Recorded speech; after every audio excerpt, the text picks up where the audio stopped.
The Checkpoints is presented by pharmaceutical company GM Pharma.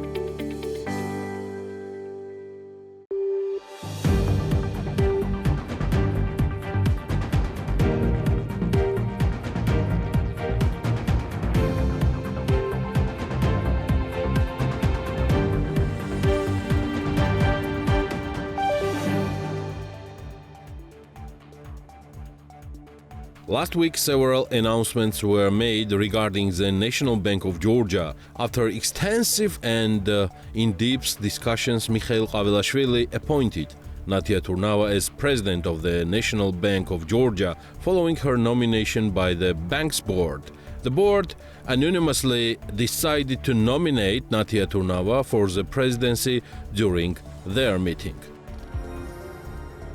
The outcome is the result of sleepless nights of discussions and efforts by members of the Georgian Dream Party in parliament, leading to the approval of all four candidates for the National Bank's board by Mikhail Qavilashvili. It's unclear how much time and thought Mikhail Qavilashvili invested in selecting the board members, but Parliament's plenary session unanimously approved their candidacies without discussion. Prior to this, the Finance and Budget Committee of the same institution, Georgian Parliament, took just 1 hour and 5 minutes to hear all four members. Thus, there are no longer any vacant positions on the National Bank's board.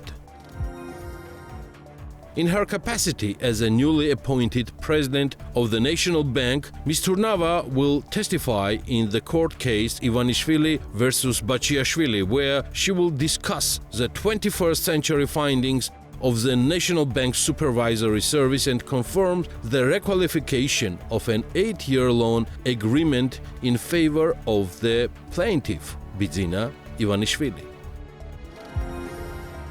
The number of members in the Georgian parliament, meanwhile, has decreased to 101, a shocking development that occurred after the plenary session supported the early termination of mandates for deputies from 3 political unions. Member of the For Georgia Gakharia party, who secured 12 mandates, according to Central Election Commission results, have not requested mandate termination. As a result, the 10th convocation of the Georgian parliament will continue its work with 89 men and women. The Parliamentary Bureau of Georgian Dream supported the Foreign Relations Committee's appeal to recall members from Georgia's permanent delegation to the Parliamentary Assembly of the Council of Europe. Despite the recall of members, the delegation is not dissolved. It remains, stated the ruling party. Later in the week, their leader received a call from the Council of Europe informing them that Secretary General Alain Berset is concerned about the Georgian government's change of position regarding amendments to the foreign influence law. It is noted that Kobakhidze informed Alain Berset that he no longer wishes to participate in the working group to amend the Russian law. Georgian Dream is tightening legislation. Administrative fines and detention periods are increasing to 60 days. Verbal insults towards state political officials and public servants are now defined as offenses. The term of criminal imprisonment for resistance, threats, and violence against police officers is increasing to 5 to 6 years, categorizing it as a serious crime in the specific case. In short, as the classics of the parliamentary majority genre say, these changes are implemented to prevent the fascist actions of pseudo-liberals. Unable to withstand the historic decisions of the Georgian parliament, Irakli Kobakhidze embarked on an official visit to Kazakhstan, where he held meetings with the country's president and prime minister. It is said that meetings took place in a businesslike and warm atmosphere. According to a report by the State Treasury, 806 million Georgian lari were collected in the budget from VAT in January, which is 7 million lari less than in January 2024. This amount is not significant for the multi-billion revenue of the state budget. However, it is important to prevent a trend of declining revenues, which our fiscal, administrative, and ever just a second state services will strive to avoid. Last week, Levan Gobečija, head of the Revenue Service Debt Management Department, resigned. Gobečija announced this on social media. An 18-year epic has ended. Great victories lie ahead, accompanied by the flags of Georgia and the European Union. In response to BMG's question about the reason for leaving, Gobečija said he does not wish to comment. According to Geostat, in January 2025, the inflation rate in Georgia was 0.4% compared to the previous months, and the annual inflation rate was around 2%. Following Emaars Group's $6 billion investments, the Georgian government is announcing another major investment project. Exim Holding subsidiary Adjara Energy will invest $460 million in the energy sector. According to a government statement, the investment project includes the construction of 5 wind and 1 solar power plants with a total installed capacity of approximately 360 megawatts. A meeting between tourism industry representatives and the Georgian government was marked by intense and emotional discussions. Some of the companies present pointed out problems in the sector, including concerns over a decline in tourist numbers. Meanwhile, the National Tourism Administration expressed optimism about 2025. This comes despite industry's concerns about various challenges, including reduced bookings due to the current political situation. This is The Checkpoints. I'm Elena Quanchilashvili, author and the host of the show, and the Checkpoints team is ready to sum up business and economics week for you.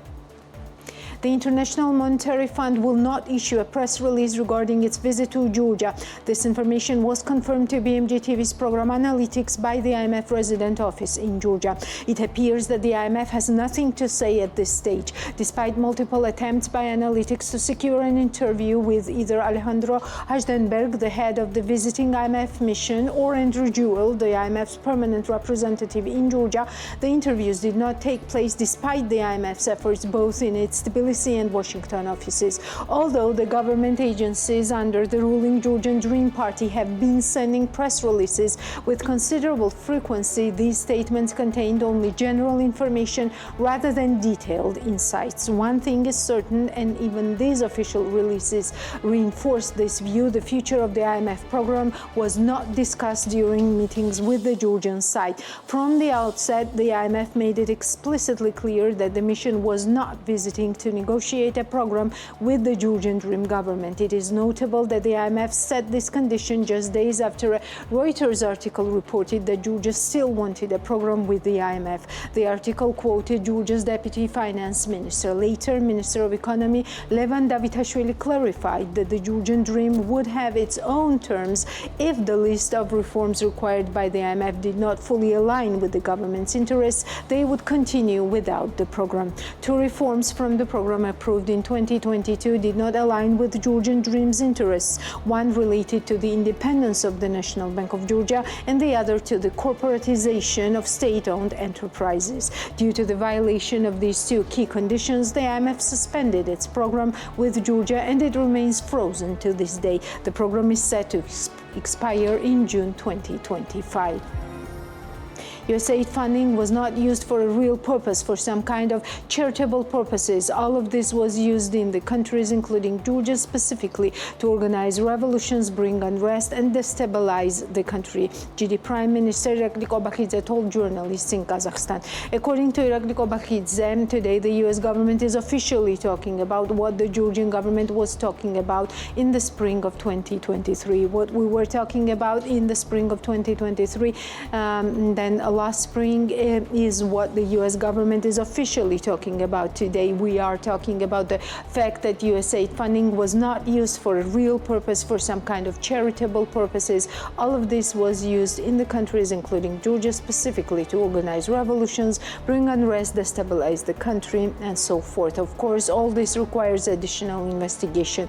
We're glad that USAID funding has been suspended for 3 months. The main thing for us is that it remains like this. It would be be very important for the USA to never again try to disrupt the situation in our country, never again try, for example, to falsify the results of vote tabulation, as well as directly support revolutionary processes and so forth. We hope that the 3-month suspension mechanism will remain in force until the end, Kobakhidze stated.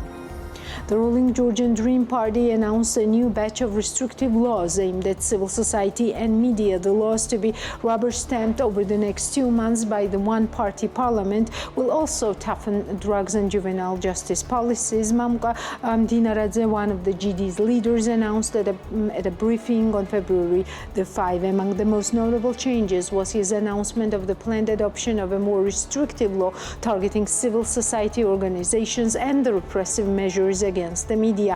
Like in the past, GD leadership claims that they are simply replicating the Western models. CSO law would be an exact copy of the U.S. Foreign Agents Registration Act, FARA, and media legislation would copy approaches and practices from Great Britain, Dinaradze claimed. Both the U.S. and the U.K. are, of course, common law countries with legal systems incompatible with that of Georgia and which place high value on legal precedent. The court system in Georgia, however, has proven subservient to the ruling party. Dinaradze said that all legal norms providing for mandatory participation of NGOs in the public decision-making process would be removed from all relevant laws and bylaws. The appointment of heads of public legal entities will be facilitated, as their appointment and dismissal will be at the discretion of ministers. In the public sector, the receiving of benefits from foreign sources will be restricted, Dinaradze stated, adding that without the consent of the head of the relevant entity,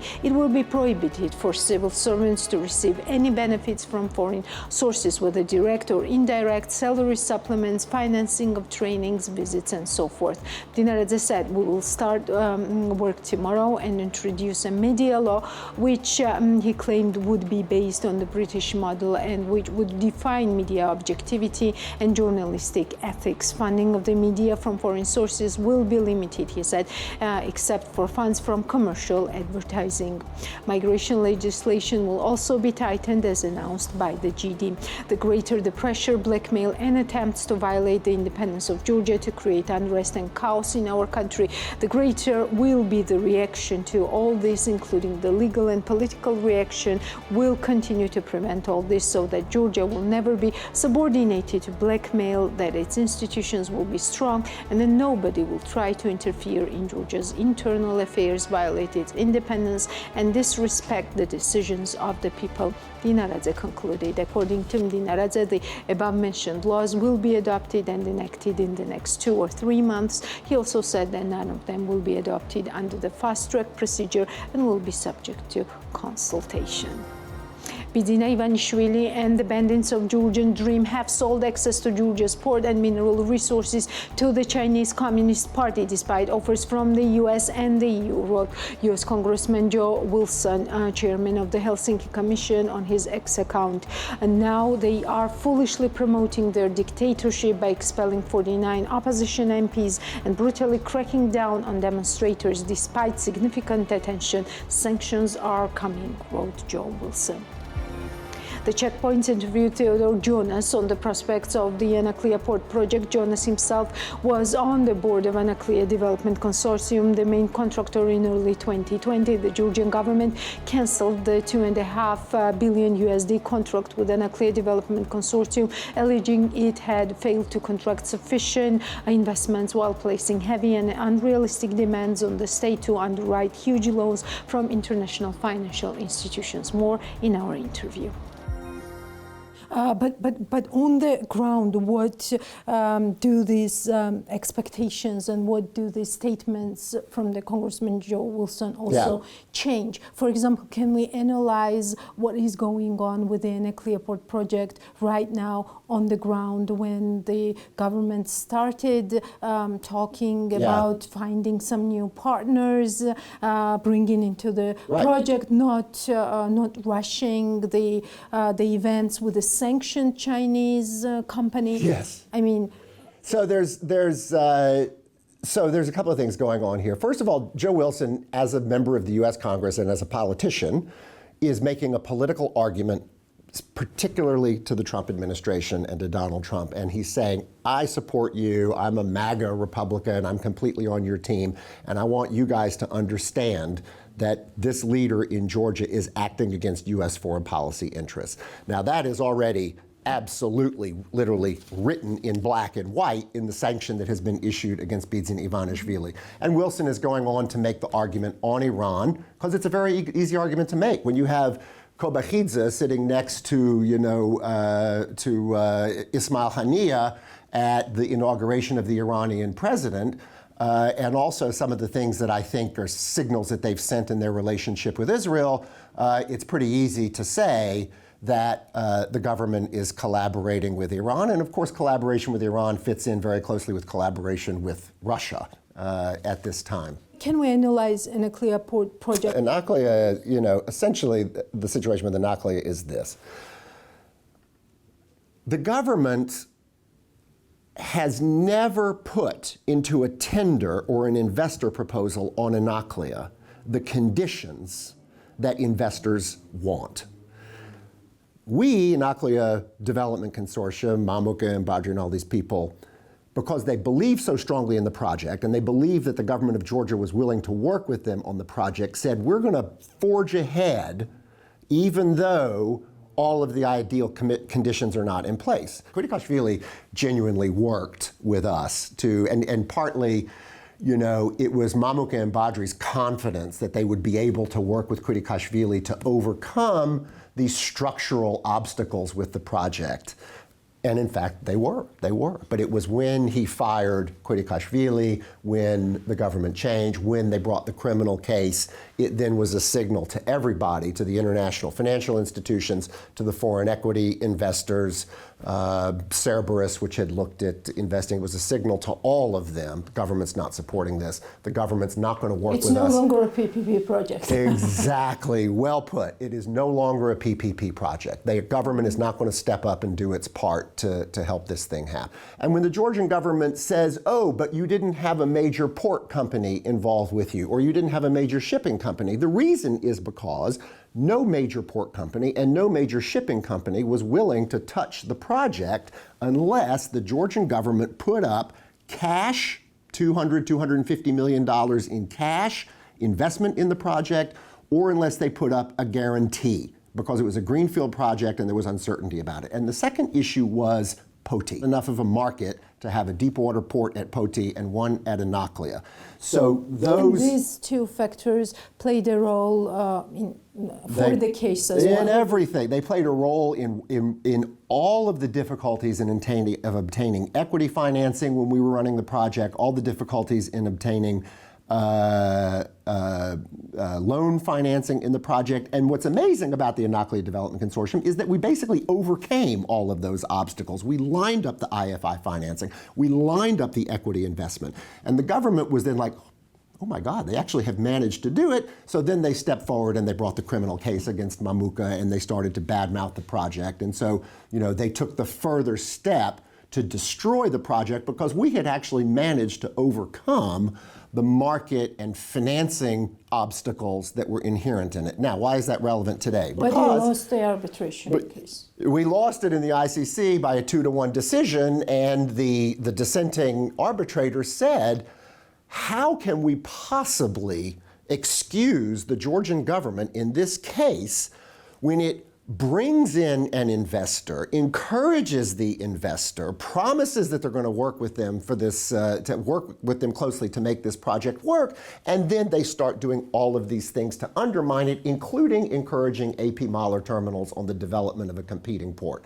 So the third arbitrator was like, a government cannot bring in a major investor on a concession and then undermine everything they do. It was as simple as that. And the majority said, well, the contract didn't really obligate them to not undermine the project. And of course, the third judge is like, where's your common sense? You can't bring somebody in and then undermine what they do.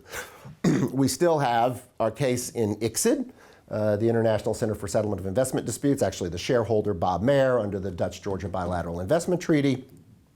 That case is under different standards. It's under standards that put a much higher obligation on the Georgian government to act in good faith and to not do the sneaky underhanded things that they did to undermine the project. So frankly, the law in that case is more favorable to us. So even though we did not unfortunately win the ICC case, but I would again say it was a very, very close call. Even the majority recognized that the government's conduct towards us was not good. So you're still discussing this case? Yes, there is that case going is through with the that shareholder case. case is still pending. I'm not allowed to give details about the schedule, but the case is still moving forward. It is for Bob Mayer's share, so it's not for the same big amount of money because it's only for his investment, not what was the total investment. But I think the case is very strong that under the kind of international law principles that apply to the Dutch-Georgia bilateral investment treaty, that the government's conduct violates the terms of that treaty and that Bob Mayer should win.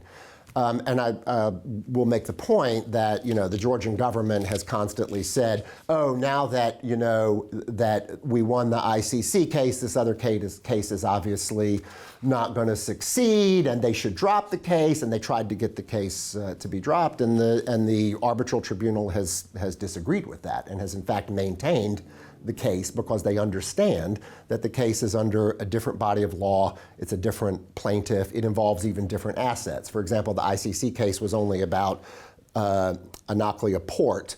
The ICSID case is about both the port and the the free trade zone. So it has an entirely additional component to it because Mayer was an investor in both. So back to the picture that we're getting right now around Anaklia is the government is in dispute with the American investor and it's trying to bring in Chinese investors. So what happened? So let's talk about the new tender. So the new tender did not address any of these problems that existed before with us. The new tender the government is not, it says the government will have a share, 51% share. The government will have a 51% share in the new project, but what's that going to be? Is that going to be like land rights or the railroad or whatever stuff that the investor expects? These investors want to see actually cash or a guarantee about traffic. The new tender does not have that kind of government skin in the game, that sort of government investor. And the second thing is the new tender doesn't do anything to ring fence Poti Port. There's still this remaining uncertainty. Will A.P. Mahler Terminals do a deep sea port at Poti or not? And as long as there's that uncertainty, the project doesn't look good. So what happened is, in order to show the Georgian public something good after after the introduction of the new Russian law and they passed the new Russian law, after they passed the new Russian law, that's when they made the announcement, we've awarded the tender to a Chinese company in May, right? In fact, they have never issued the order. They have never issued the order giving the concession to that company. And we, in the arbitration, as well as a lot of Georgian civic organizations, Tina Khidasheli, for example, and her organization, have pushed and said, well, what's going on? What's going on? It's just a matter of public interest. Are you in negotiations with them? Are you going to issue an order? Do you have a draft order? Where is this going? You told us in May that you've given this project to the Chinese. Here it is September, here it is October, here it is November. Where's the project, okay? And what type of answer did you get? And so, for a long time, they just kept getting put off. They weren't getting an answer. And then I guess it was probably in the last couple of months, in November or December, the Ministry of Economy, Davitashvili, finally answered and said, quite explicitly in black and white, we're nowhere with the Chinese. They just said that they said, we are still at the point of determining whether the Chinese satisfied the requirements of the tender. And we haven't even started negotiations with them. Yeah, but we know that there was also an issue with the tender itself. right? The tender condition itself, because no state money could be involved in the tender. What we understand is that I think there were probably three things going on here that destroyed the deal with the Chinese. I think that deal is dead, okay, or at least it's dead for now. And there were at least three things that were going on with it. One was it violated the tender conditions because it's a state company, and the tender said that the award shall not be given to any company that has more than 20 or 30% state ownership. So they violated their own tender conditions, and that was a problem for them. But whatever, the way they are, they would have probably gotten around that. But secondly, what we heard was the Chinese were demanding, understandably so, the Chinese were demanding a bigger investment from the government and knowing what the investment would be from the government, and they were demanding some kind of certainty about what was going to happen with Poti Port, and the government won't give it. Okay. The third factor might be the fact that the Chinese company is sanctioned. I don't know whether there's still anybody in the Georgian government who's reasonable enough and thoughtful enough to think that way, but in a normal government, they would have said, "Oh my, this company is sanctioned," and if you had the port, the 49% shareholder of Anaklia being a U.S. and internationally sanctioned company, it was going to destroy the business model of the port. There would have no Western shipping could have gone through there. It would have greatly reduced the amount of the countries and the flagships that they could do business with. So it was a disaster, and I guess now they're talking about. So that's why they're talking about now they have to bring in another investor. What type of other investors might be interested in Anaklia? Because of course, no Western investments. I don't know who might be expecting Western investments in this project or in any big project at this point. The only, I don't think they could even get, let's say, a sanctioned Russian oligarch or somebody who doesn't care about the U.S. reaction or losing, because they're essentially, they're already under sanctions and things like that. They have to be willing to literally throw away their money. Because unless and until the Georgian government gives certainty on these two major issues, which is the amount and nature of the Georgian government's investment in the project and the question about Poti Port, until they give certainty on that nobody is going to invest in this project, even somebody who, there's no question about Western investors right now because of the whole political context, the sanctions and everything else. So everybody is running away from Georgia right now. They're all hands off.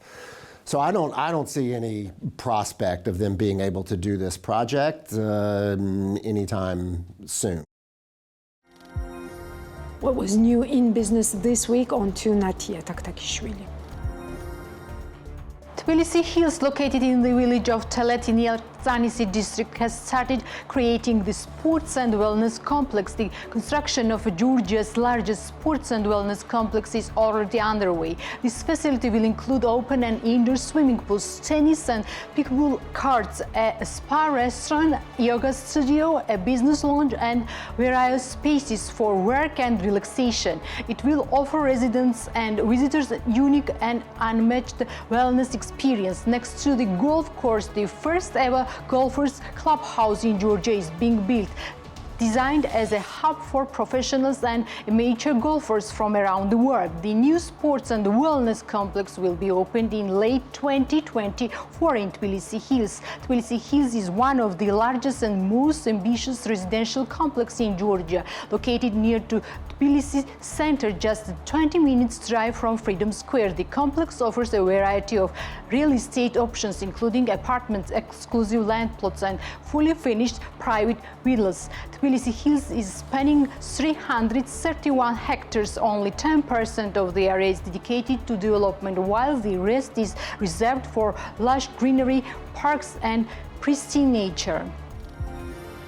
The average occupancy rate at 220-room Paragraph Tbilisi, a luxury collection brand hotel, was within 20 or 30% in January. Irina Adeishvili, head of marketing and communications, spoke to BMDG about the hotel's operations.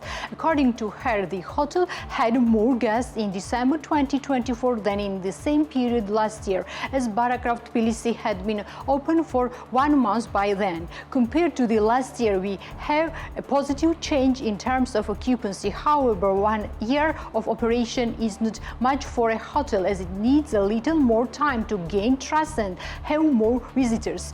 But compared to the last year, the number of our visitors has definitely doubled. We don't have high occupancy. The average occupancy of the hotel is within 20 or 30%. We have a different picture every day, said Irina Adeishvili, adding that the range of visitors is very diversified. We have guests from neighboring countries, Israel, Europe, America, Arab countries.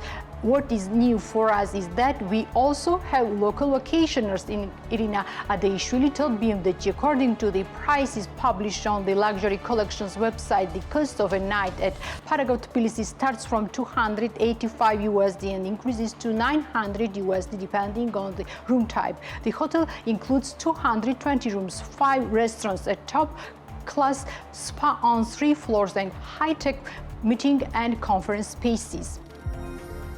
Abu Dhabi developer Eagle Hills has announced plans to invest more than $5.7 billion USD into projects in Georgia.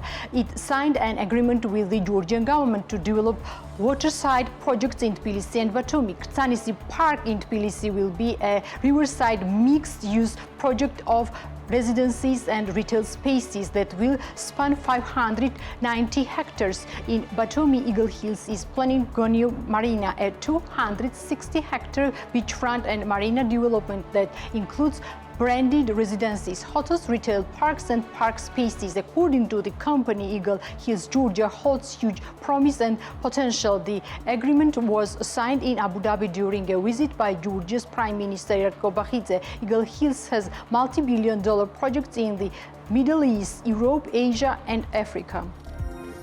Erekle Kokaya, CEO of IN Group, declares that despite the events taking place in the country, the hotel is loaded with 60%. He spoke to BMDG about this and predicted an increase in occupancy rate for summer. According to him, at the moment, corporate bookings have decreased, but individual bookings are up. It's difficult to make forecasts for the year because Gori Inn is mainly demand among the Georgian customers. Corporate bookings have decreased while individual bookings are up. In Gori, we are loaded with 60% this month. We hope that the occupancy rate will increase in summer, Kokaya said. In addition, according to Kokaya, the festive space circus near the Gori Inn, launched in 2023, is planning to reorganize this year. As Erekle Kokaya said, the events taking place in the country have affected the restaurant sector the most. Therefore, if the situation does not change, in order to save resources, it's planned to reduce the working hours of the restaurant space. However, this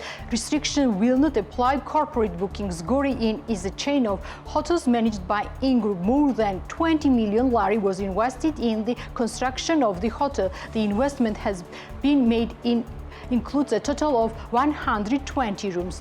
As for the circus, it was launched in 2023. The space covers 600 square meters and is designed for 500 persons. KFC Georgia continues to expand its restaurant chain, and company has opened its 20th facility in the country. A new KFC restaurant will host guests at Gdani Plaza, located in Vekua Street 14.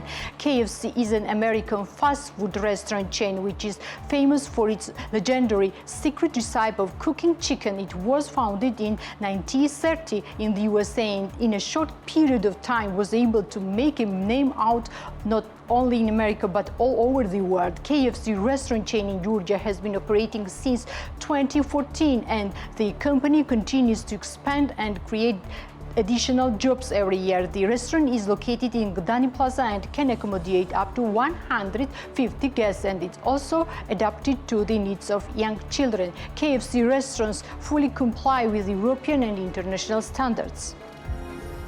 Gudauri Inn expanded and a high-class building was added to the tourist facility. Erekle Kokayad, executive director of Inn Group, spoke about this with BMWG. According to him, 30 additional high-class rooms, a spa center, jacuzzi and swimming pool have been added to tourist facility. The company invested over 4 million lari in the project. The expansion of Gudauri Inn has been completed. We have added a new 5-star building which includes 30 rooms. The area of room is approximately 45 square meters and the cost of accommodation includes breakfast ranges from $140 USD to $200 USD per night. In addition, the building includes a spa center, jacuzzi, a swimming pool. We have not yet calculated the final investment, although the implementation of this new project costs over 4 million lari, says the executive director of Inn Group. According to him, at this stage, the hotel is 100% occupied. However, Kokaya adds that European flows have decreased. At the same time, tourists are becoming more active, mainly from Israel, Asia, and Arab countries. However, as the notes, the occupancy rate in February will be up to 80%, which is a slight decrease compared to the same period last year. Natia Goletiani, the manager of Alpine Lounge Hotel and Restaurant in Kazbeki, declares that the hotel load was down by 10% in 2024. According to her reduced flows, we also observed this year, which was reflected in advance bookings as well.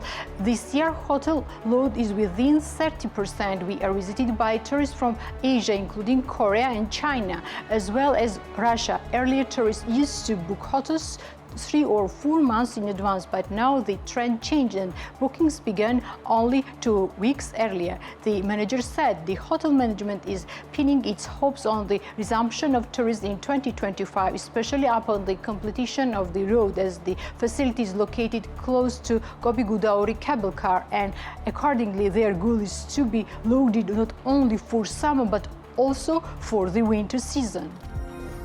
Miranda Wawadze, general manager of Kopala Hotel, noted in an interview with BMWG that the hotel's load has decreased to bookings are being cancelled. The occupancy has decreased significantly. In percentage terms, our hotel is loaded with 20%. Tourists from Israel were supposed to come, but they cancelled. Cancellations are frequent. A lot of reservations were cancelled even for the new year. In general, there is already low activity in late January and February, which is considered as a bad season for Tbilisi. Miranda Qawadze told BMWG, according to her, the hotel had to decrease the prices due to the reduced demand, although, as Qawadze noted, even this did not have any effect in the current situation. The winter months are active for Tbilisi hotels in terms of business tourists. As a result, the demand for conference halls is growing and they need to be booked several months in advance. As the general manager of Kopala noted, there is no activity in this direction. Conference spaces are completely free and no reservations are coming in. Guests are refraining from visiting the restaurant space either. Miranda Qawadze notes that advance reservations for the spring season have already started, although groups that plan to come to Georgia are refraining from making the final approval. GD Parliament approved 4 new members of the National Bank Board. The decision was made unanimously by the plenary session without discussion. GD President Mikhail Kavelashvili presented 4 candidates for NBG board membership to the Parliament on February 3. Vakhtang Burgiashvili is an economist by profession. He graduated from the University of Nancy, France, and there he also received a master's degree in finance and audit. Vakhtang Burgiashvili is the current executive director of the National Bank. He's a donor to the Georgian Dream. In addition, he was an analyst for Bidina Ivanishvili Society 2030. Vakhtang Burgiashvili donated 50,000 lari to the Georgian Dream in 2016. According to the business registry, Vakhtang Burgiashvili is also a former businessman. According to the public registry, at the time of his election to the position in 2018, he owned Tiflis Development Consortium. He was also shareholder in LLCs, Saki Petroleum, Avenue Plus and IS Group. At the moment, no companies are found in his name. Otar Shamugia, Ivan Javakishvili, Tbilisi State University, Sukhumi Branch, Georgia, economist equivalent to a master's degree. Otar Shamugia, during the Georgian Dream government, was first the Deputy Minister of Agriculture and then the Minister since 2007. He has worked in various positions at the Ministry of Agriculture. According to his CV, he speaks only Georgian and Russian. Before joining the Ministry of Agriculture, he was the Financial Director of Real Consulting, and also between 2005 and 2006, the Financial Director of Consulting Group LLC. In 2004-2005, head of the Property Management Service, Georgian Railways LLC. From 1999 to 2004, head of Central Accounting, Chief Accountant, State Department of Land Management of Georgia. From 1998 to 1999, Chief Specialist, State Department of Land Management of Georgia.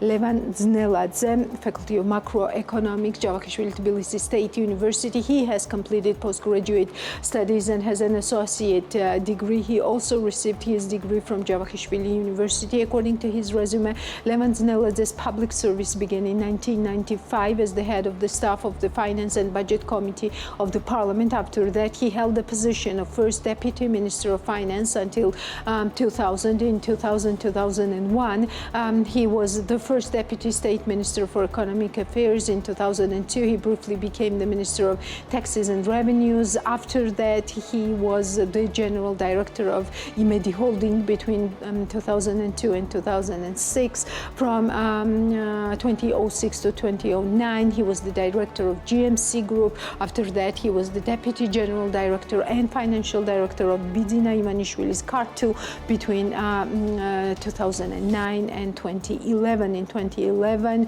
he returned to public service and became the Deputy Director of the National Museum until 2015. From 2015 to 2020, General Director of the Service Agency of the Ministry of Finance. From 2020 to the present, head of the Cash Operations and Cash Circulation Department of the National Bank.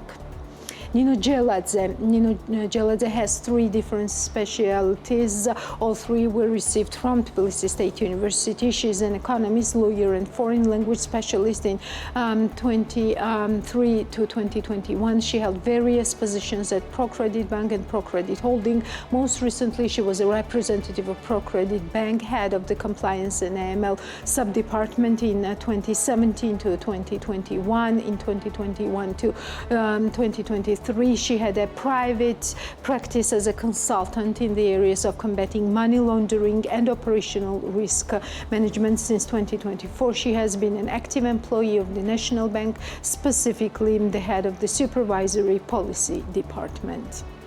And that's all for today. I will be leaving you off today with the news in the economy this week, and see you on Sunday. In January 2025, consumer price index increased by 0.4% compared to the previous month, while the annual inflation rate amounted to 2%. With regard to the annual core inflation, the price increased by 2.1%, while the annual core inflation without tobacco amounted 2%, according to the National Statistics Office of Georgia. As of the document, the annual inflation rate was mainly influenced by price changes for the following groups: food and non-alcoholic beverages. The price in the group increased by 3%, contributing 1 percentage point to the overall annual inflation rate. With the group, the prices increased for the following subgroups: vegetables, coffee, tea and cocoa, oils and fats, mineral water, soft drinks, fruit and vegetable juices, sugar, jam, honey, chocolate and confectionery. Fish. At the same time, the price decreased for the following groups: fruit and grapes, milk, cheese and eggs. Alcoholic beverages and tobacco, the price increased by 6.2%. Miscellaneous goods and services, the price for the group increased by 6.9%, contributing 0.35 percentage points to the overall index. Hence, the price increased by 3.8%, contributing 0.34 percentage points to the overall index. Communication, the price decreased by 12.5%. Transport, the price for the group decreased by 1%, contributing minus 0.12 percentage points to the overall index. Georgian Dreams President Mikhail Qavelashvili stated during his annual address to the parliament that the unity of state and people, the government's prudent policy alongside saving the country, made it possible for the economy to grow by an average of 10% over the last 3 years. The president also stressed that the country's economic growth continues successfully. This would not be possible without ensuring peace and stability. The unity of state and people, the government's prudent policy alongside saving the country, made it possible for our economy to grow by an average of 10% over the last 3 years, and for strategic objects to be implemented. As a result of all this, the country's budget has increased, along with tourist revenues, public service servants, pensions and funding for almost all important sectors. It's significant that we achieved all this against the backdrop of ongoing wars, crises and economic problems in the country. Our country's economy growth continues successfully. We hold leading position in this direction. Numerous important infrastructure projects aimed at strengthening our country are being implemented, the President of Georgia stated. The registration of the joint venture Green Energy Corridor Power Company has been successfully completed in Bucharest, Romania, as reported by Ministry of Economy and Sustainable Development. This company, formed by the transmission system operators of Georgia, Azerbaijan, Romania and Hungary, will focus on research and design for the Green Energy Corridor object, which involves constructing a high-voltage submarine transmission cable in the Black Sea. The Black Sea submarine cable project is the largest infrastructure initiative directly connecting the power systems of Georgia and Romania, and more broadly linking the South Caucasus with southeastern Europe. The submarine cable will span over 1,155 kilometers and have a capacity of 1,300 megawatt. The project will also include a fiber optic telecommunications cable along the same corridor, with completion expected by 2030. This project enhances national and regional energy security, strengthens Black Sea connectivity, diversifies energy sources, boosts renewable energy production and integration. It also promotes competitively priced electricity generation for renewable sources. An additional 200 electric vehicles chargers will be installed throughout the city, announced Tbilisi Mayor Kakhakaladzé during a municipal government meeting. Mayor Kakhakaladzé confirmed that the auction for this initiative has been successfully completed, with the winning companies now selected. The winning companies are committed to installing smart devices at each location at their own expense within 8 months of signing the contract, and will ensure uninterrupted operation for the next 10 years, he stated. According to Tbilisi Mayor, the installation of electric vehicle chargers is a key component of the city's transportation policy aimed at enhancing the ecological landscape of the capital. We are placing significant emphasis on improving the ecological situation in Tbilisi. We are implementing projects for recreational spaces, enforcing regulations on construction sites, and taking many other steps in this direction, he noted. Acar Energy, a subsidiary of Turkish-based Exim Holding, will invest $460 million in partnership with the Georgian government to construct 5 wind and 1 solar power plant in the country, GD government administration said on Tuesday. The project aims to achieve a total installed capacity of about 360 megawatt, contributing to a strengthening of domestic sector and enhancing the country's position in the competitive renewable energy market. the government administration said. The body noted a company representative had emphasized a considerable investment potential in Georgia, underscoring supportive policies directed towards foreign investors by the government. The administration said the investment was set to commence this year and would be implemented in phases. Ajar Energy has completed 2 hydroelectric power projects in the country with total investment exceeding $200 million USD.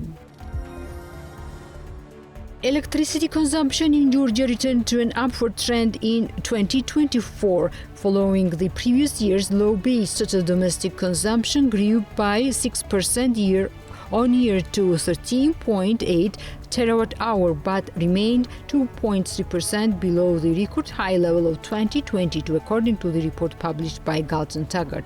This growth was driven by increased consumption of direct consumers and retail consumption, offsetting Abkhazian region's decreased consumption. Direct consumer sharp growth is attributed to a revival of crypto mining and metallurgy sectors, fueled by rising product prices. However, federal operations were halted in October 24 with no timeline for their resumption. Notably, electricity consumption forecast of 2025 foresees increase in electricity consumption levels of these entities from Q2 2025. Retail consumption in 2024 increased for both Telmeco and EP Georgia subscribers. In the retail segment, household consumption increased by 7.5%. As for commercial consumption, it also rose by 7.5% year-on-year.